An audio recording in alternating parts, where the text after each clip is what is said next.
The next day, the band flew to England to headline the closing night of the '92 Reading Festival. The English press was running with rumors that the band was breaking up because of Kurt's health. Kurt says the rumors were completely unfounded. No, it was classic, typical English journalism, he says wearily. Sensationalism. I have absolutely no respect for the English people. They make me sick. I thought I'd never say anything racist in my life, but those people are the most snooty, cocksure, anal people, and they have absolutely no regard for people's emotions. They don't think of other people as human beings at all. They are the coldest people I've ever met. Now, if you don't know anything about the English caste system, you know, supposedly that's abolished. They're a democratic republic, but and again, correct me if I'm wrong, I'm no English expert, but one thing I do know is that people who are born into certain families, high up on the hierarchy of the caste system, do consider people whose family don't have a coat of arms as below them.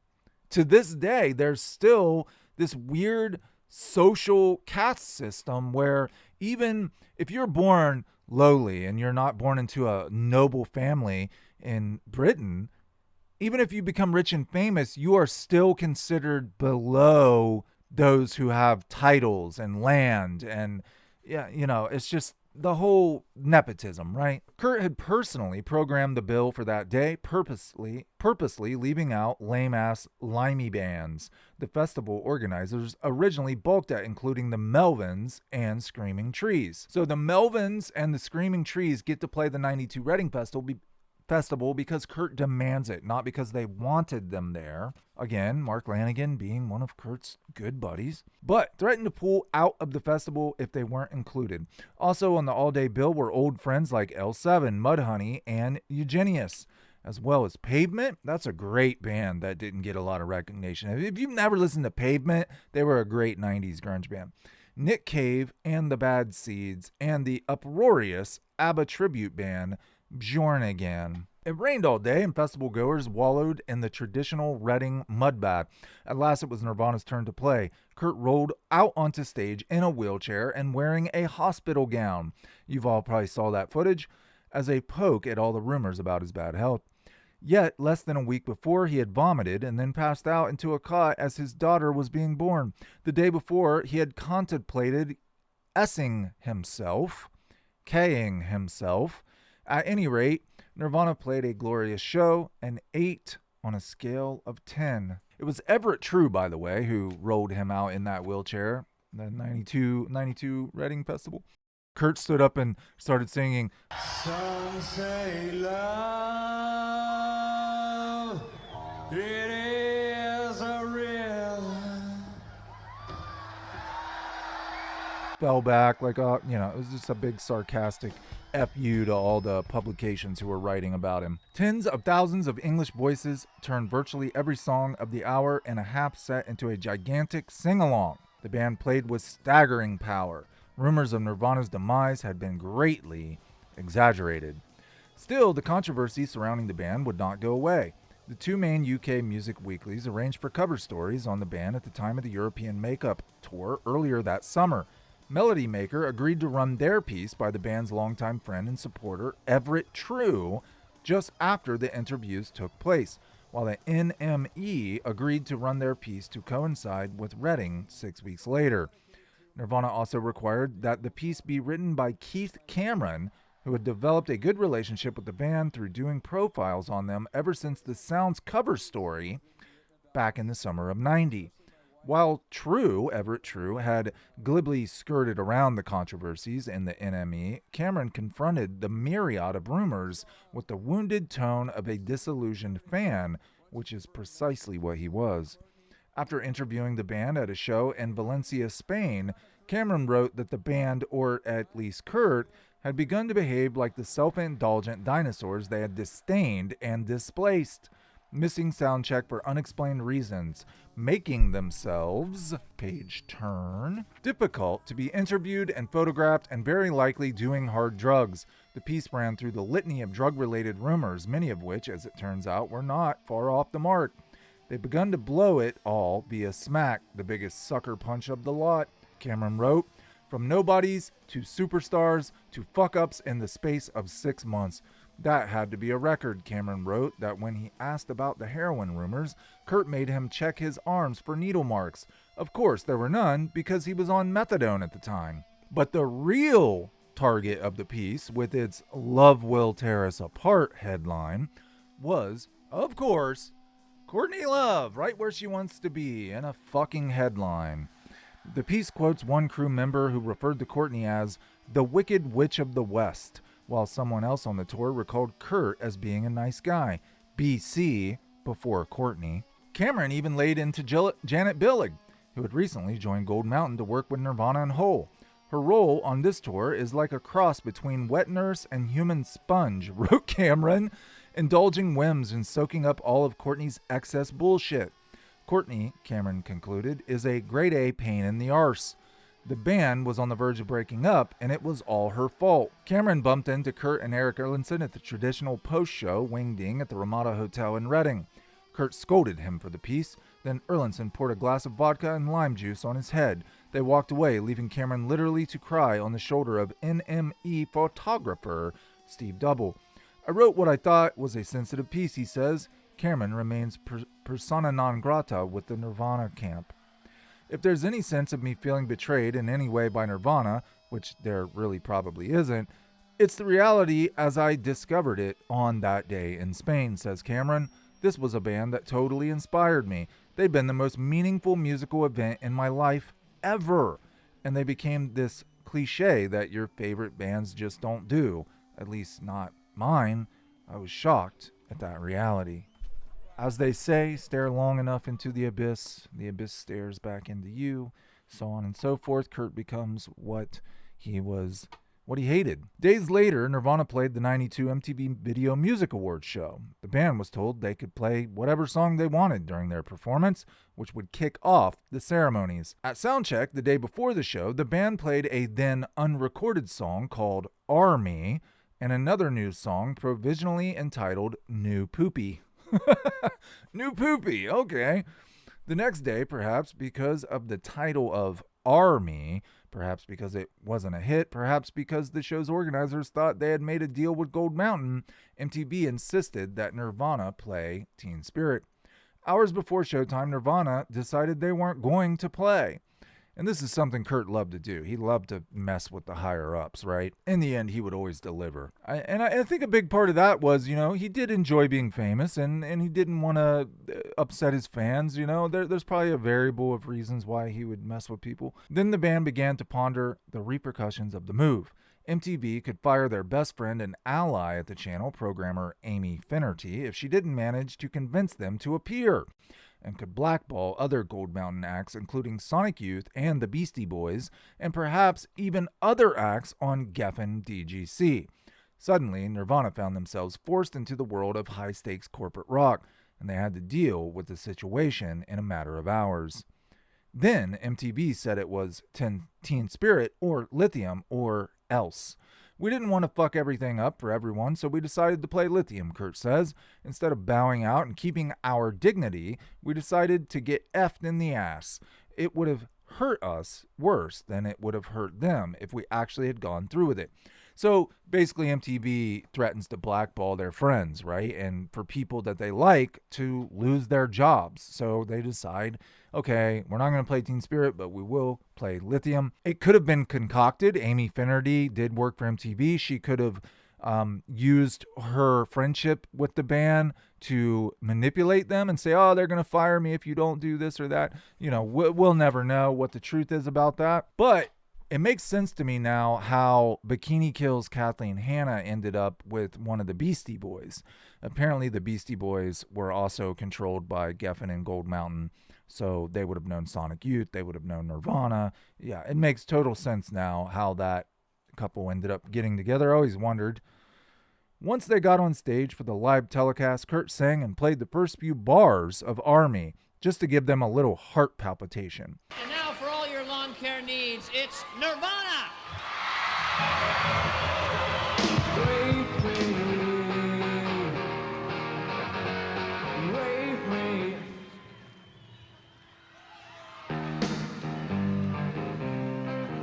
'Cause He succeeded.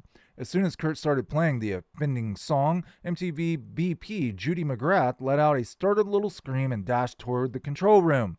Just as they were about to cut to a commercial, the band launched into Lithium. As the song ended, Chris threw his bass high in the air and missed catching it. The butt-end hit him square on the forehead. He writhed on the floor for a moment, then ran off stage somewhere. For several tense minutes, no one could find Chris.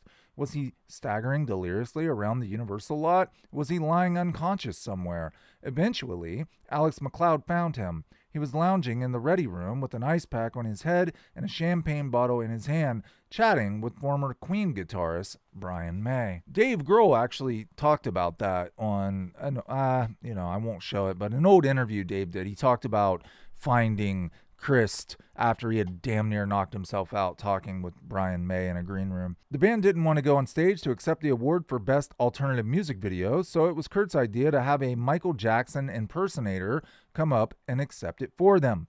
Except for Kurt's suggestion that he introduce himself as the King of Grunge, the impersonator improvised a speech, which was greeted by a confused silence out in the audience. Alternative music used to be heard only through the walls of dorm rooms and underground clubs. Now the rest of the world seems to be catching on. Out of the 4 nominees for Best Alternative Video, 3 of them were top 10 hits. So let's check out these nominees.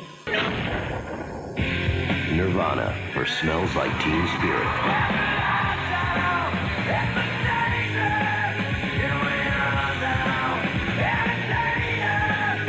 Pearl Jam for Alive.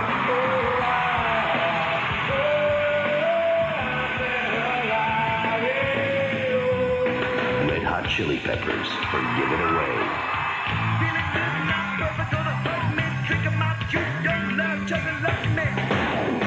Suit Dragons for Divine Thing.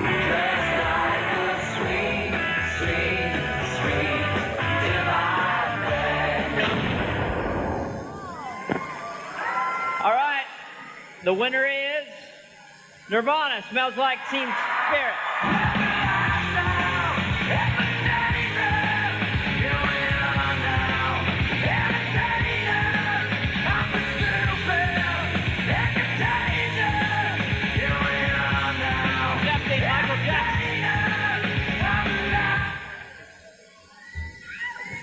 Good evening, ladies and gentlemen. It's a pleasure to be here back in America again amongst friends. Tonight I'm here to make a very special announcement that I am retiring as the King of Pop. I will now be known as the King of Grunge Rock. And on behalf of Nirvana, I would like to say thank you for your continued support. And Nirvana, I would like to thank you for asking me to support you on this endeavor. May God bless you, continued success. And in closing, God bless you, America, and my fans. Thank you. I love you always. And Kelly, I love you. Thank you. Good night. No one got the concept. I wanted it to be used as a reminder that I'm dealing with the same thing, says Kurt. All rock stars have to deal with it. It's the fault of the fans and the media. I'm not sure it's the fault of the fans, but definitely the media. The band didn't have any other celebrity impersonators prepared when they won their second award for Best New Artist, and Kurt initially refused to go up to the podium, but friends and associates convinced him that if he didn't go up, people would talk. I was just kind of nervous up there, Kurt says. When we played, I didn't look out in the audience and realize how big it was. And once I got up there, I realized millions of people are watching, and it's a really big place, and these lights are really bright, and I don't want to be here. This is really stupid. I just wanted to leave right away. Kurt managed to thank his family, his label, and the band's true fans. I'd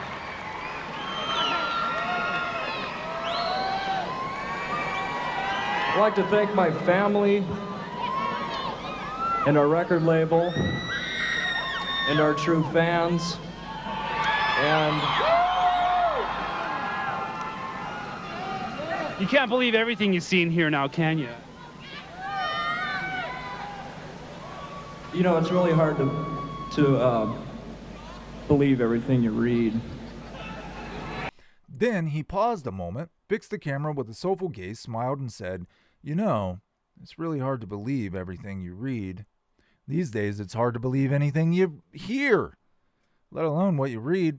Chris spoiled the moment by bellowing into the microphone. Thanks. Remember Joseph Goebbels. Why? I think he said Goebbels, but it's Goebbels.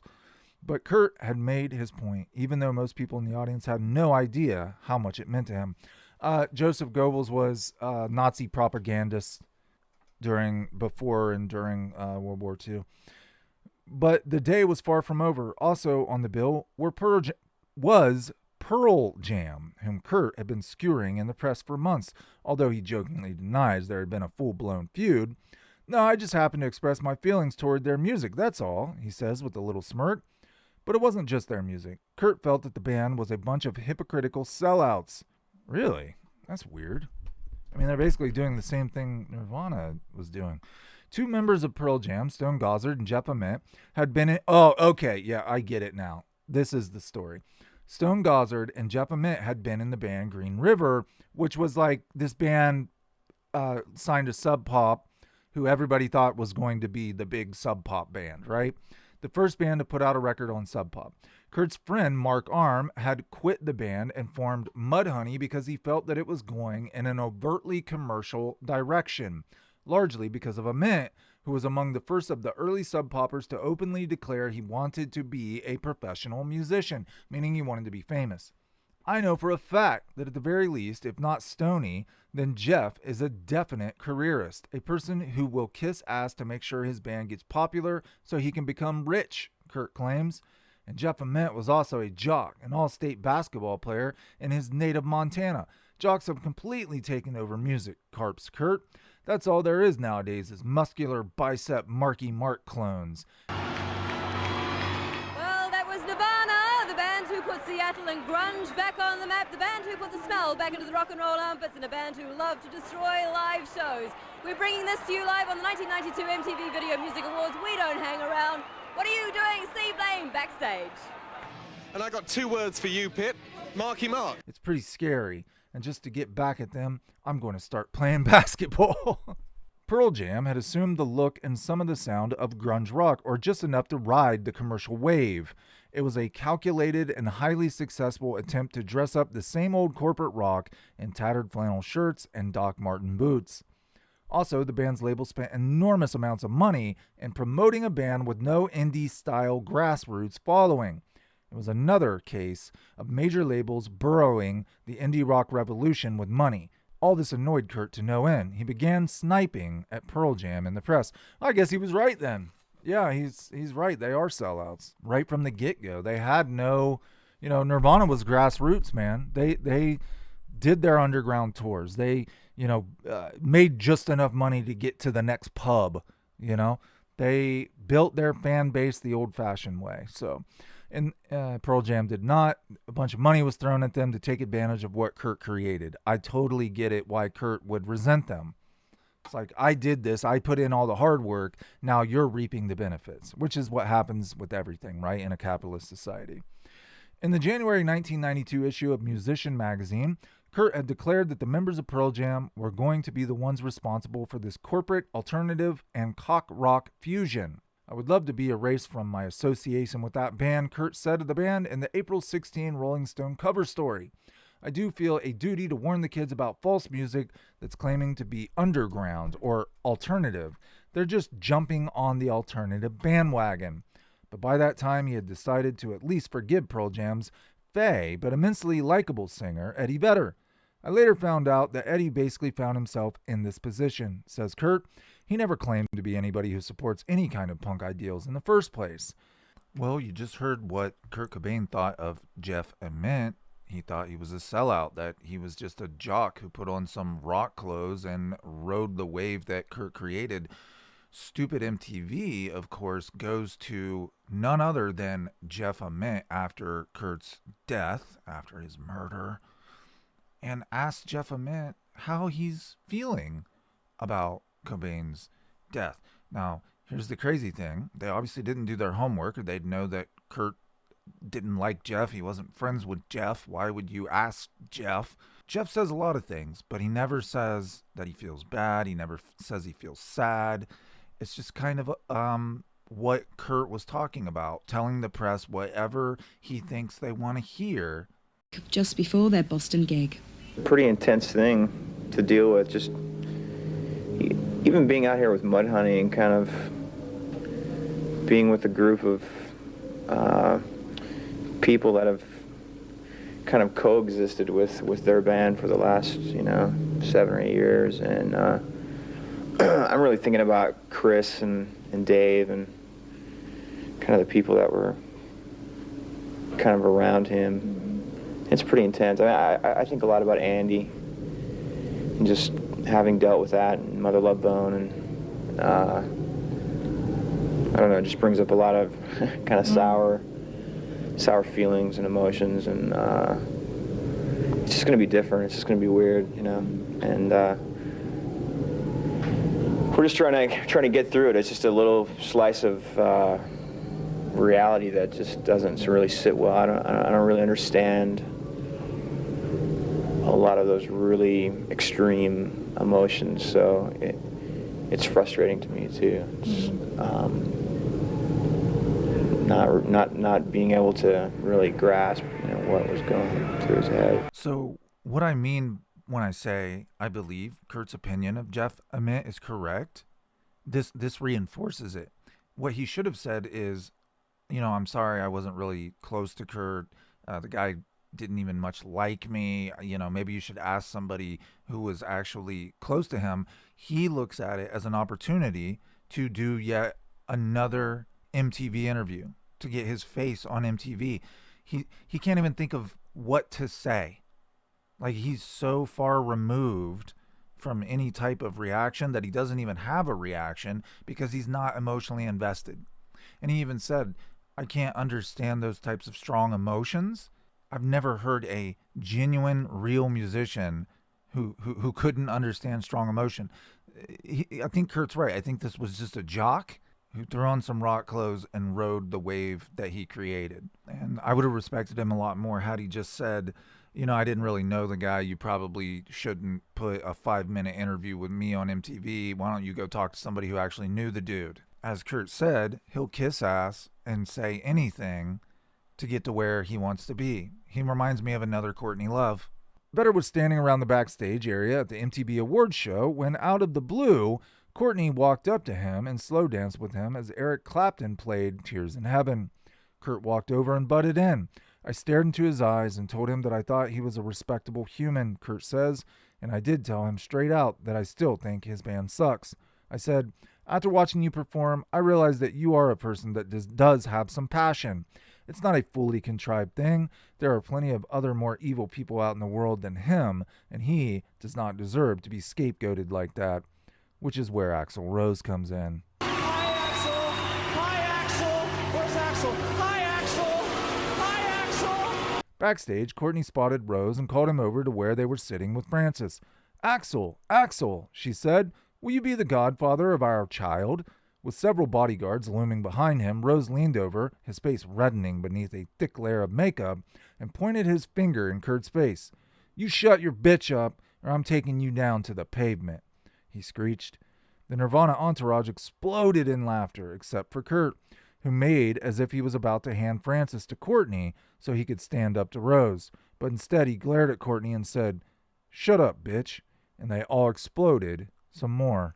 Rose's then-girlfriend, Stephanie Seymour, then broke an awkward silence by innocently asking Courtney, are you a model? No, replied Courtney. Are you a brain surgeon? When the band returned to their trailer, waiting for them was the formidable Guns N' Roses entourage, veritable sides of beef. Kurt dashed into the trailer to make sure Francis was all right, while Chris was surrounded. They started pushing him around. Guns bassist Duff McKagan wanted to personally beat Chris up, but a crowd began to gather, and the confrontation dissolved. Guns N' Roses refuses comment on the incident. That's the one thing I really don't like about Guns N' Roses, is that they like to bully people. Axl Rose jumps into the crowd, punches some dude just for taking a picture of him, right? Because back then pictures were worth a lot of money. So he can punch people and then have all these bodyguards around him who protect him. And I think that's cowardly as fuck. So I never liked Guns N' Roses for that crap. How they would bully people, but never really be in danger themselves. Don't get me wrong, I like their music. Appetite for Destruction is one of my favorite albums, and I don't care who knows it. But as people, Guns N' Roses is kind of shitty. Rose may have been angry at Nirvana for spurning his offer to open on the Guns N' Roses Metallica tour that summer. They'd even turned down his request to play at Rose's 30th birthday party. There may be an unspoken jealousy at work too. The two have similar backgrounds and have similar audiences. Yet Kurt is everything Rose is not. A gifted singer and a peerless songwriter, articulate and sensitive. The two bands had often been pitted against each other.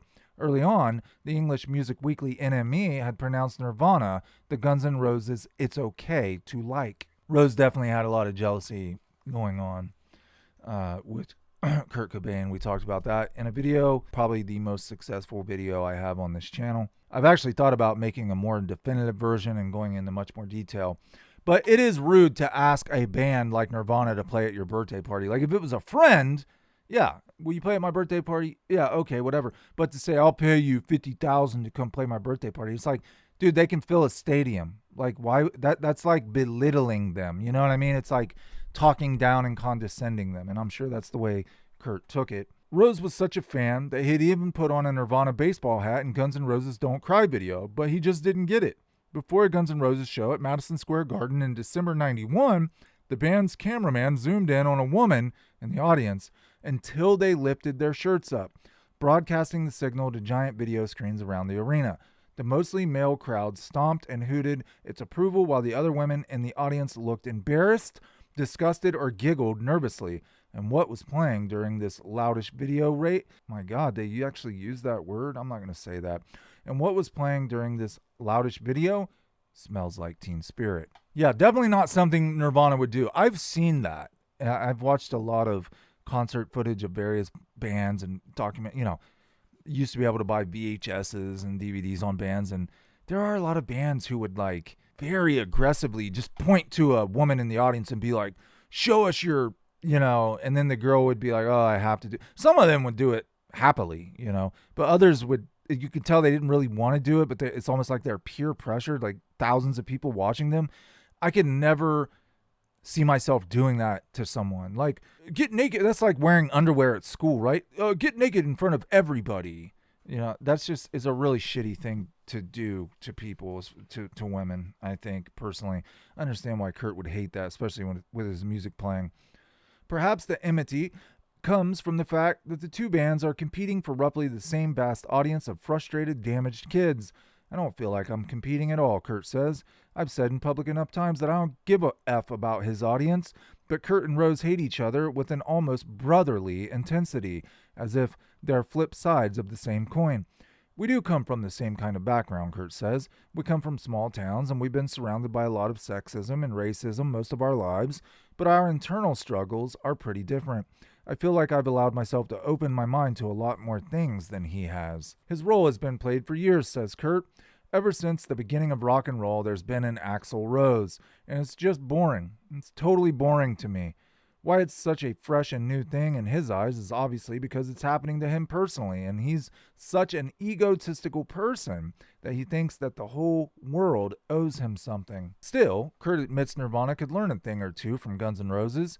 They up things up, and then they sit back and look at what they effed up, and then they try to figure out how they can fix it, he says, whereas we F things up and just dwell on it and make it even worse. Don Cobain showed up uninvited at the September 11th show at the Seattle Coliseum, a benefit for a local anti-censorship organization called the Washington Music Industry Coalition, along with his son, Chad, Kurt's half-brother.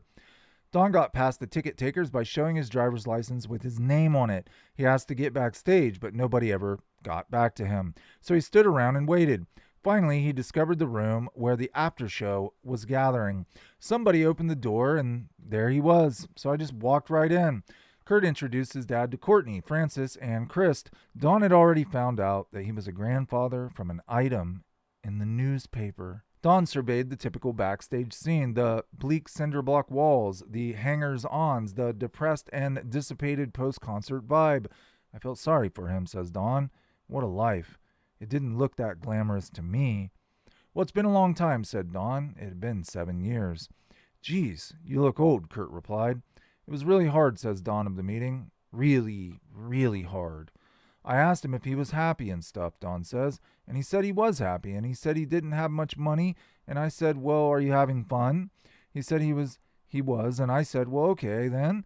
I didn't know what to say because it was real hard. We hugged a couple of times, and I said to just keep in contact. Don hasn't heard from Kurt since. I guess he's been busy and stuff. Well, that's what happens when you don't treat your kid well. You know, the fact that he found it hard to talk to his own son tells me what a shitty dad he was. I have kids. I could never imagine it being hard to speak with my own children. Because I have a relationship with them. I know them, right? What this is really saying is Don Cobain didn't pay attention to his son. He didn't give a fuck about his son. Once he got remarried, he treated his stepkids better than his own son, and he had more kids, and he went on to form this other family that Kurt was alienated from. So why would you expect him to welcome you with open arms and want to keep in contact with you? It makes no sense, Don Cobain. And, you know, like when I talk to his brother, to this day, he won't do interviews because he knows how shitty of a dad he was and he doesn't want to talk about it. Some say Don just came out of the woodwork because his son suddenly became rich. Well, isn't that why Wendy came out of the woodwork? That's the feeling I got from his mom and different people, he says, but I don't give a shit. I haven't got any money. I don't give a shit about money. I wish I could do something for him because really, I don't think I ever have. I just want to wish him well. If he can make something of himself, then go for it. I just keep waiting and waiting for him to come around. Kurt officially ended all the speculation about his drug use by admitting in a September 21st profile by veteran Los Angeles Times pop critic Robert Hilburn that yes, he had done heroin for 3 weeks earlier that year after the Ficeptone episode, which is he was in Australia and they gave him like the equivalent of methadone basically. After the Ficeptone episode, he went into detox again, took a month to straighten himself out, and that was it. Of course, that wasn't quite it, but it was still a major admission, which went oddly unnoticed in the mainstream music press, perhaps because everybody was already sure it was true. Kurt told Hilburn, the biggest thing that affected me was all the insane rumors, the heroin rumors, all this speculation going on. I felt totally violated. I never realized that my private life would be such an issue. So I'll put on the screen real quick a picture that's in the book.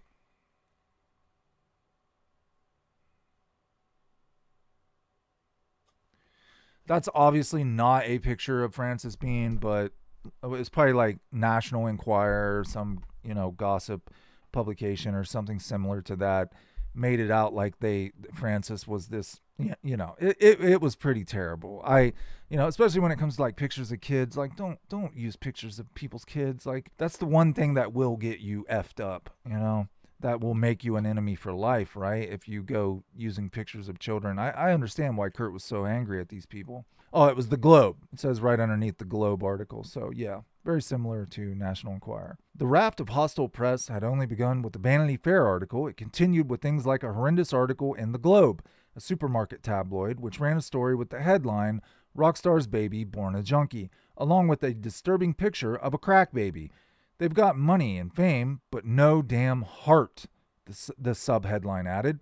After a few more articles like that, Chris, Shelley, and Dave dropped their resentments and fears and supported Courtney, and their newborn baby. We all rallied together, and it was cool, says Chris. That's when things really turned around. Things hit rock bottom, and then they rebounded. Again, what made Dave and Chris and Shelley, rally for Kurt and Courtney instead of alienating them because they're doing drugs? Because this fucking supermarket tabloid used a picture of a crack baby, which is horrible that they would do that because that is a human being that's going to grow up someday, right? And they made it out like it was Francis Bean. And once you go like using children to mess with people, the whole world's going to hate you. It's just anybody who's ever been a parent knows that. I think they appreciated that people came out to their side, Chris adds, his voice breaking with emotion. Kurt is anxious not to appear to endorse heroin. At the end of the last couple of months, when I was doing $400 worth every day, I was definitely noticing things about my memory, and I knew that eventually my health would start getting a lot worse. It sounds like I don't regret it, and I don't, but that's because I used it as a tool. I used it as a medication to get rid of a pain, and that's the biggest reason why I did it. In that sense, I don't regret it. But anybody else who's going to get addicted to drugs are obviously going to F up their lives eventually. If it doesn't take a year, it will be next year. I've seen it happen with every person that gets strung out. Drugs are bad for you. They will F you up. I just knew that I would eventually stop doing them, and being married and having a baby is a really good incentive, but most people don't even have that. And also, I'm a rich millionaire rock star, and I have a lot of things to keep right now. I have a lot of reasons to not do drugs. But try telling that to the person that feels like they don't have anything. When you're on a poverty level and you're addicted to drugs, you'll start turning tricks and you'll start ripping people off and find yourself in jail. Those are all the negative things that go along with drug addiction. When you have more than $400 to spend a day and you're pretty much pampered by living in this place that you know you don't have to worry about rent, you have a car that runs well and all that stuff, it's really easy to be a successful drug addict, Kurt says. But most people who are going to be influenced by the fact that I did drugs are going to be average people who have a job and can barely make ends meet. Kurt realizes how all this sounds, that it was okay for him to do drugs, but nobody else.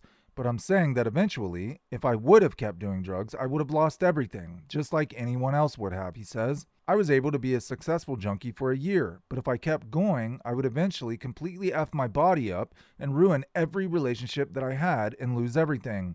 I'd lose my friends and my family and all my money, everything, if I kept doing it, and always knew that too. Isn't that interesting how Kurt is so worried about losing all these things? You know, his reputation, his band, his money, his wife, his friends, his family. It just doesn't sound like the words of somebody who doesn't care whether they're alive or dead. That sounds like somebody who has good reason to stop using. And I think he did. I think he did try several times. We know he did. It's just, some people aren't strong enough. Last paragraph. Courtney is also penitent. Of course, he has to add Courtney, right? I lived out my little rock and roll fantasy, she says. I just wish I hadn't gotten into so much trouble for it. You told on yourself, dummy. All right, ladies and gentlemen, that is the end of chapter 12. There's only 2 chapters left. I promise you I'm going to get these out quickly. I'm going to be finally, after about 2 years, done with this book. I ordered the Alice in Chains biography, The Untold Story. So you're going to start seeing Alice in Chains videos pop up. As previously mentioned at the introduction, I've got a huge video on the universe of Silent Hill. And people sort of would maybe wonder, well, you always talk about musicians in the 90s. Why would you go and talk about, movies and a video game and this whole other universe that was created? I really, most good horror is done by the Japanese. For some reason, the Japanese just know horror, whether you know that or not. It's remade for American audiences. I just really appreciate Japanese horror, and I wanted to do something that I want to do, instead of just sticking to the same old. I really wanted to do something that excited me and something new and fresh. And I think if you guys give it a chance, if you know nothing about the story, the Silent Hill stories, because there are many different stories, right? I think you'll really enjoy it. It's creepy, and there's a lot of uncomfortable things to talk about, but I think you'll enjoy it if you give it a try. Coming up next is a short biography on Soundgarden bassist Ben Shepherd. I also have another one about Hiro Yamamoto, Soundgarden's first bassist. Those are just going to be like short 5 to 7 minute videos. And we'll just keep on trucking. Thank you if you support the channel. If you've never subscribed or left a like, that always helps. And chapter 13, 14 will be coming at you this week. See you then. Bye-bye.